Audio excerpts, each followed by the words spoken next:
इधर जामे मस्जिद में हज कमेटी और हमारे ऑल इंडिया हज ट्रेनिंग फर्म की तरफ से आज बीदर के जामे मस्जिद में वो एक दिन का ट्रेनिंग प्रोग्राम रखा गया है।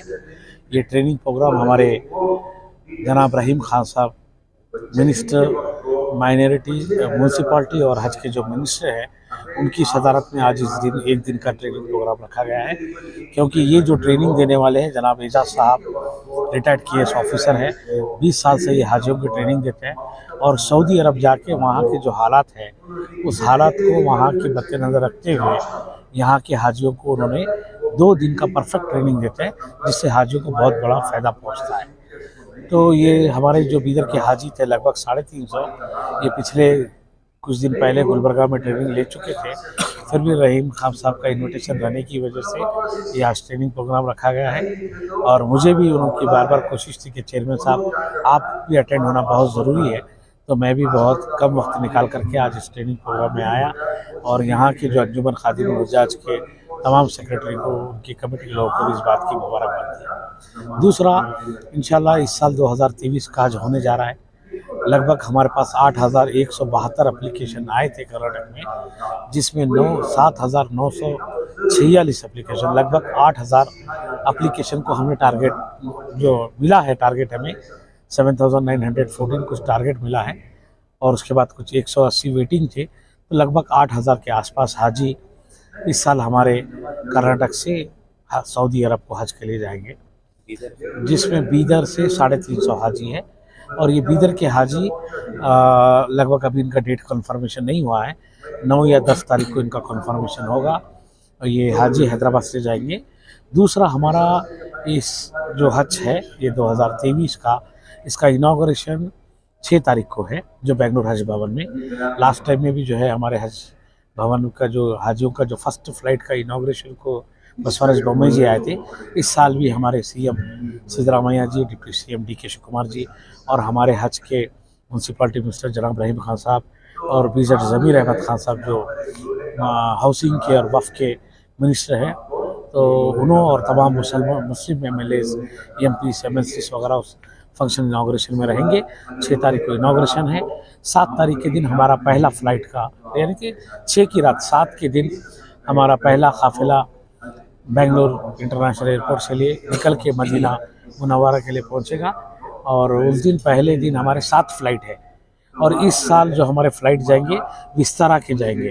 लास्ट टाइम जो हमारे फ़्लाइट थे सऊदी एयरलाइंस थे और वो 450 पैसेंजर की फ़्लाइट थी, लेकिन इस टाइम में हमारे विस्तारा की फ़्लाइट है और फ्लाइट में 150 पैसेंजर की एक फ़्लाइट है। तो पहला जो हमारा 7 तारीख को जो फ़्लाइट है वो 7 फ्लाइट है, 5 फ्लाइट है, जिसमें 750 के आसपास लोग जाएंगे। उसके बाद से 8 तारीख से दिन डेली 3 फ्लाइट है, तो 150 पैसेंजर के लगभग 450। तो ये सिलसिला 22 तारीख तक चलेगा। 22 तारीख तक हमारे लगभग 8,000 हाजी बेंगलुरु इंटरनेशनल एयरपोर्ट से जाएंगे। जैसा कि हमारे पास बेंगलुरु से हमारे आंध्रा के भी हाजी आते हैं, जहाँ अनंतपुर के विजयवाड़ा साइड के भी आते हैं, वो भी हाजी बेंगलुरु एयरपोर्ट से जाते हैं। और हमारे जो हाजी है कर्नाटक के, बीदर, गुलबर्गा, रायचूर और यादगीर, वो हैदराबाद से जाते हैं। और बेलगाम चिकोड़ी जो बेल्ट है वहाँ के हाजी गोवा से जाते हैं। और जो हमारा मंगलुरु भी इस साल टर्मिनल था, लेकिन कुछ सिविल एविएशन की तरफ से वो कैंसिल कर दिए, तो वहाँ के हाजी कन्नूर जो तमिलनाडु है वहाँ से और बेंगलुरु से जाएंगे। तो बीदर से पहला काफिला कब जाए? नहीं, बीदर का काफिला लगभग 9 तारीख या 10 तारीख को जाएगा। अभी कंफर्मेशन नहीं मिला है, क्योंकि शायद कल देर रात तक कल मिल जाएगा।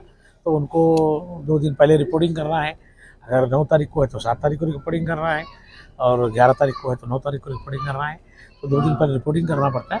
तो वही बता रहा था मैं कि इस साल हाजी हमारे जो हैदराबाद कर्नाटक के वो हैदराबाद से जाएंगे, तो 2 दिन पहले उनको रिपोर्टिंग करना है। लगभग 8,000 हाजी हमारे। पिछली बार जो है हज भवन में बेंगलुरु के बीदर से गए और दूसरे हाजियों को जो है बहुत ही प्रॉब्लम हो गई थी वहाँ पर। तो क्या इस साल वो प्रॉब्लम को सॉल्व कर लिया गया है? देखिए, लास्ट ईयर जो हमारा 2022 का हज, 20 और 21 में हज नहीं हुआ था। 20 में कोविड की महामारी की वजह से हज नहीं हुआ था। 21 का हज होने जा रहा था, जबकि हाजी अपने पैसे भर चुके थे, फिर भी सऊदी अरब कैंसिल कर दी थी कोविड की गाइडलाइन से। तो 22 में भी हज होगा नहीं होगा हमें कंफर्मेशन नहीं था। तो सऊदी हुकूमत हमें टारगेट नहीं दी थी और कंफर्मेशन नहीं दी थी क्या होगा क्या नहीं होगा। जब हमें सऊदी हुकूमत ने इंडियन हज कमेटी को जब कंफर्मेशन दिया तो 15 दिन पहले दिए, यानी कि 15 दिन पहले इस साल आपके हिंदुस्तान के हाजी कर्नाटक के हाजी हज को जाएंगे। लेकिन एक्चुअली प्रोसेस ये होता है, हर हाजी की तैयारी करने के लिए 3 महीने पहले करना पड़ता है। देखिए, हाजी का एप्लीकेशन लेते हैं, फिर उनका सिलेक्शन होता है, फिर उनका खुरा होता है, फिर उसके बाद जो उनका ट्रेनिंग होता है, वैक्सीनेशन पोलियो होता है, पोलियो ड्रॉप्स है, वैक्सीनेशन है, तो ये पूरा प्रोसेस हाजी का 3 महीने में कंप्लीट होता है। 15 दिन में हमको सऊदी हुकूमत ने दी कि इस साल आपके हाजी जाना है। चलो ठीक है, मुबारकबादी है। उस साल हमारे हाजी 3,000 हाजी कर्नाटक से गए, 90,000 हाजी हिंदुस्तान से गए। लेकिन जो हमारा हज भवन कर्नाटक का है, हर वक्त कर्नाटक हिंदुस्तान में बहुत मशहूर है कि हाजियों की बहुत अच्छी खिदमत करते हैं, और अल्हम्दुलिल्लाह मैं भी 2013 में मेंबर होकर काम किया हूँ। हम भी शुरू से हाजियों की अच्छी खिदमत करते हैं। लेकिन इस बात जब मैं चेयरमैन बनने के बाद जब हमें चुनौती मिली कि हज जो 2023-22 का होने जा रहा है, हमारी बिल्डिंग कोविड में थी। जो बिल्डिंग हमारी 100 कमरे की बिल्डिंग कोविड सेंटर में बना दिया गया था। हमारी बिल्डिंग में कोविड सेंटर थे, 1000 पेशेंट थे।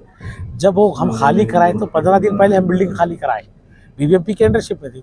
खाली कराने के बाद बिल्डिंग बहुत डैमेज हो गई थी, वॉशरूम ख़राब हो गए थे, डोर्स ख़राब हो गए थे, इलेक्ट्रिसिटी ख़राब हो गई थी। फिर भी हम कोशिश करके रिपेयर करवाए। तो हमारे पास लगभग हम 800 से 1000 लोगों को रहने का वीआईपी अरेंजमेंट किया है, hot water, cold water, AC, air condition. लेकिन जो बिल्डिंग कोविड में महामारी में जो ख़राब हो गई, उस वजह से हमको रिपेयर करने के लिए टाइम कम था। दूसरी बात, हर दिन हाजी, जैसे कि इस साल मैं बता रहा हूँ कि 450 हाजी जाएंगे, तो हम 450 हाजी जाएंगे, 450 हाजी जाएंगे। जब हमारे पास 600 लोगों का रहने का अरेंजमेंट है तो उनके साथ और भी कोई आए तो प्रॉब्लम नहीं है, रहने का कंफर्टेबल है। लेकिन एक दिन 900 हाजी अगर जाते हैं, और 3 दिन पहले बुलाना पड़ा था हमको हाजी को, क्योंकि एक टेस्ट था, उनका DRPC टेस्ट था। बिफोर 3 डेज पहले, 72 आवर्स बिफोर बुलाना पड़ता था। तो ये कई चुनौती का हमको सामना करना पड़ा। तो अल्हम्दुलिल्लाह इस साल हमने पूरा बिल्डिंग को रिपेयर कराया है, बहुत अच्छा अरेंजमेंट किया है।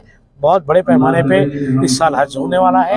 हाजियों की अच्छी से अच्छी हम लोग हज कमेटी खिदमत करने वाले हैं। और एक सवाल है आपसे, हज मिनिस्टर जो है बीदर से है, हज कमेटी चेयरमैन बीदर से है, तो क्या ये आश्वासन दे सकते हैं कि इस बार जो है बीदर के लिए हज भवन यकीनी बनाया जाएगा, या फिर रहीम खान ने भी जो स्टेटमेंट दिया है कि इस बार जो है हज भवन बीदर में तामीर होगा, तो आप इसको लेकर क्या आपका प्रेशर है सरकार पर? देखिए, मैं पहले हज कमेटी का चेयरमैन बनने के बाद मैं तुरंत ही मेरे कमेटी में अप्रूवल करवा के बीदर में एक हज हाउस बनाएंगे बोल के हमने एप्लीकेशन DC साहब को दिए थे लैंड के लिए। तो हमने पहले एक जगह देखे थे जो हैदराबाद रोड पे, जो बाईपास जो हमारे वहाँ ख्वाजा अब्दुल फैज़ल रहमतुल्लाह दरगाह के पास जो जगह 1 एकड़ थी, ये 1 एकड़ का नहीं, मैं 3 एकड़ का एप्लीकेशन दिया था, वो हम जगह दियो बोल के हमने एप्लीकेशन दिए थे। DC साहब भी एक्सेप्ट किए थे। जब म्यूनसिपल कमिश्नर उस जगह के बारे में सर्वे किए तो केस में प्रॉपर्टी है वो किसी खादरी साहब का, और म्यूनसिपालिटी का केस चल रहा। तो उन्होंने एक लॉयर के साथ बुला करके CMC कमिश्नर मीटिंग किए कि सर ये लैंड जल्दी क्लियर नहीं होती, ये ऑलरेडी पिटिशन केस में चल रहा। तो DC साहब और एक ऑप्शन किए कि आपको दूसरी जगह देंगे। तो दूसरी जगह भी मेरे को तहसीलदार को AC को भेजा के सर्वे करवाए थे। वो थी हमेलापुर में, जो हमेलापुर का जो कब्रिस्तान है उसके बाजू में 8 एकड़ जगह है। आप ये 8 एकड़ जगह हज हाउस के लिए लीजिए, लेकिन वो शहर के बाहर है, गांव में है। मैं बोला भाई हम लोग हज भवन बनाएंगे एक 20-25 करोड़ खर्च करके, तो सेंटर ऑफ सिटी में रहा तो उसकी खूबसूरती भी रहेगी और हाजियों को सहूलत भी होगी, और वो हाजियों के साथ साथ हम दूसरे भी प्रोग्राम कर सकते हैं। जैसा कि कोविड में हम हॉस्पिटल में इस्तेमाल किए, अभी ट्रेनिंग्स के लिए इस्तेमाल कर रहे हैं, फंक्शंस के लिए इस्तेमाल कर रहे हैं। तो मैं बोला वो जगह पसंद नहीं है साहब, आप और कोई जगह दीजिए। तो अल्हम्दुलिल्लाह एक जगह जो मैलूर का पीछे का हिस्सा चिदरी का एरिया है, ऑलरेडी गवर्नमेंट 5 एकड़ लैंड थी, 1 एकड़ मैलूर के लोगों को कब्रिस्तान को दिए। तो कब्रिस्तान अभी मूवमेंट ऑफ लैंड में है, वहाँ 4 एकड़ है। उसके लिए मैं DC साहब को एप्लीकेशन दिया हूँ और तहसीलदार को डायरेक्शन भी दिए हैं कि लैंड सर्वे करके आप दो। लेकिन इलेक्शन रहने की वजह से नहीं हुआ। लेकिन और एक खुशकिस्मती की बात यह है कि अभी बीदर के भी मंत्री हज कमेटी के मिनिस्टर है और मैं भी हज कमेटी का चेयरमैन हूँ। ये बीदर के बड़े खुशकिस्मती है बीदर वालों की और हमारी कि हम एक मिनिस्टर और चेयरमैन की हैसियत से हम बीदर के लोगों को एक महसूस हो रहे हैं, बीदर के लोगों को दिख रहा है। लेकिन इस साल पहली मीटिंग में मैं रहीम खान खान साहब, जमीर खान साहब, हम पहली मीटिंग में ही अप्रूवल किए हैं कि गुलबर्गे में बीदर में एक हज हाउस बनेगा और अच्छे पैमाने पे बनेगा। तो अभी हमारा मंगलूर में हज हाउस बनने जा रहा है, वहाँ पे भी जगह का प्रॉब्लम था, तो हमारे ही मेंबर BM फारूक साहब 2 एकड़ जगह अपनी तरफ से गिफ्ट दी है, वहाँ 10 करोड़ रखे हैं। दूसरा गुलबर्गे में खबरुल इस्लाम साहब थे, वहाँ 5 एकड़ जगह लिए थे, वहाँ भी 1 एकड़ उन्होंने ईदगाह के लिए रखे, 4 एकड़ हज हाउस के लिए दिए, वो बाउंड्री बना के 1 करोड़ की हम रेडी रखे हैं।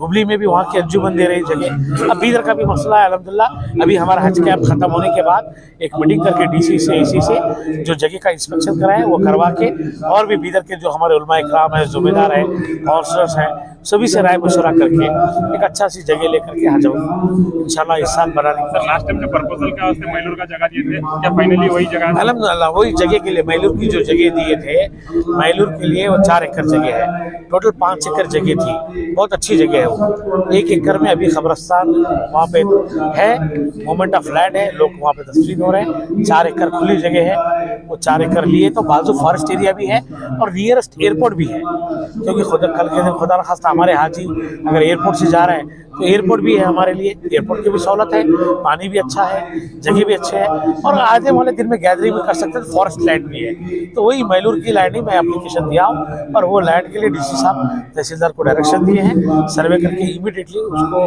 पुट अप करके फाइल फॉरवर्ड करो। Thank you.